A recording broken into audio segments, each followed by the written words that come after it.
Thank you. All right, we have quite a few birthdays to go over today because we have a 4-day weekend. Let's see. So, celebrating today on the 21st, we have Blair Jones, Pamela Smith, and Nicole Wolf. Celebrating tomorrow on Thanksgiving, we have Moises Guerva Bonilla, Isabella Stanford Fenner, Kennedy Talley, Elizabeth Velasquez Perez. And then on Friday, we have Kinley Finks. And then on Saturday, we have Grace Bolheis, Catherine Guardardo. I probably didn't say that right. Kyle McCabe and Brady Snyder. And then on Sunday, we have David Winkleplex. So happy birthday to those folks. Hope you have an absolutely wonderful day. And then staff birthdays. It is Miss Stroh-Snyder's birthday on Saturday. So be sure to wish her a happy birthday when you see her. And what shout outs do you have this morning, Liliana? To Miss Schwartz's class, to Miss Glendup, and Miss Wetzel. All right. And I'm going to read a little bit this morning from our book. I'm hoping that our geese friends come back, but I don't think they're coming back quite yet. Chapter 59, The Spring. Dripping water, flowing water, splashing water. Winter's blanket of snow and ice was finally beginning to melt.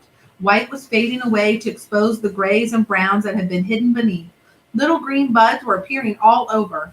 Crowds of bright flowers were rising up from the dirt, and soon the island would be bursting with rich scents and colors. At long last, it was spring.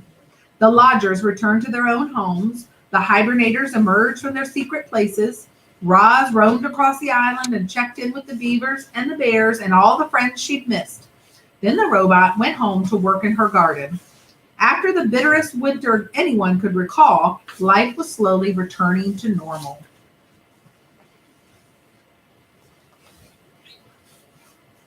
However, it was a quiet spring. There were fewer insects buzzing, fewer birds singing, fewer rodents rustling. Many creatures had frozen to death over the winter, and as the last of the snow melted away, their corpses were slowly revealed. The wilderness really can be ugly sometimes, but from that ugliness came beauty. You see, those poor dead creatures returned to the earth. Their bodies nourished the soil, and they helped create the most dazzling spring blooms the island had ever known. Chapter 60, The Fish. Help! Help! He's got my tail! Paddler was splashing and screaming in the pond. Mr. and Mrs. Beaver were nowhere to be seen, so Roz picked up a fallen tree branch and stomped into the shallows. Grab onto this, she said as she reached out with the branch. Paddler grabbed it with his big teeth, and the robot lifted him out of the water. And there, hanging from the young beaver's tail, was Rockmouth, the grumpy old pike. In one quick movement, Roz pulled in the branch and gripped the fish with her two hands. Paddler flopped into the water where his parents suddenly appeared.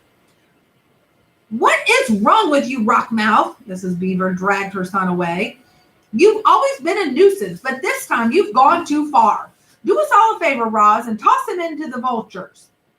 I cannot do that, said the robot, but I might be able to help. Roz placed Rockmouth in a deep puddle near the pond where he couldn't swim away. Then she waited for the fish to explain himself. Fish aren't very talkative, especially grumpy fish like Rockmouth. But eventually he opened up to the robot, and before long she was waving for the beavers to join them. What do you think the fish said? Maybe like nice stuff. Maybe. I don't know. Let's see. Rockmouth used to live in the river, said Roz as the beaver shuffled over. But you trapped him here when you built your dam. He has been angry about it ever since. That makes sense. That doesn't give him the right to attack my son, hollered Mr. Beaver.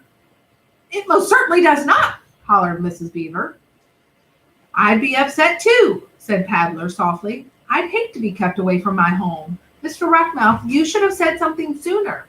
The fish looked up from the puddle with a frustrated expression that meant he tried, but no one was listening. Well, the situation had to be remedied, and you can guess who rose to the occasion. Roz was determined to get Rockmouth back to his home. After she explored the nearby waterways, it became clear that she would have to carry the pike through the forest and across the great meadow to the nearest bend in the river. I need a large container, said Roz to the beavers. Something I can fill with water so Rockmouth can breathe while I carry him home. I can make it myself, but I thought you might like to help." It couldn't have been easy to overcome her anger with Rockmouth, but after Mrs. Beaver had a chance to cool off, she finally came around. "I suppose we're partly blamed for the whole situation," she muttered. Then the beavers did the right thing, and together they carved out a wooden barrel for the fish. "Here you go." Mrs. Beaver rolled the barrel over to the puddle where the robot and the fish were waiting.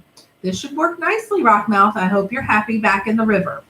Rockmouth just flicked his tail in a way that meant, "Will someone please take me home now?" Roz filled the barrel with water and a grumpy fish, and then they were off. She carried Rockmouth through the forest and across the meadow until she was standing on the riverbank. "Welcome home," said the robot, and she tipped the barrel and the fish plunked into the river. Rockmouth's face poked above the surface. He flashed a big toothy grin, and then he quickly swam away. Chapter 61, The Robot Stories. The story of how Roz helped Rockmouth spread through the river across the island, and it was soon followed by other robot stories.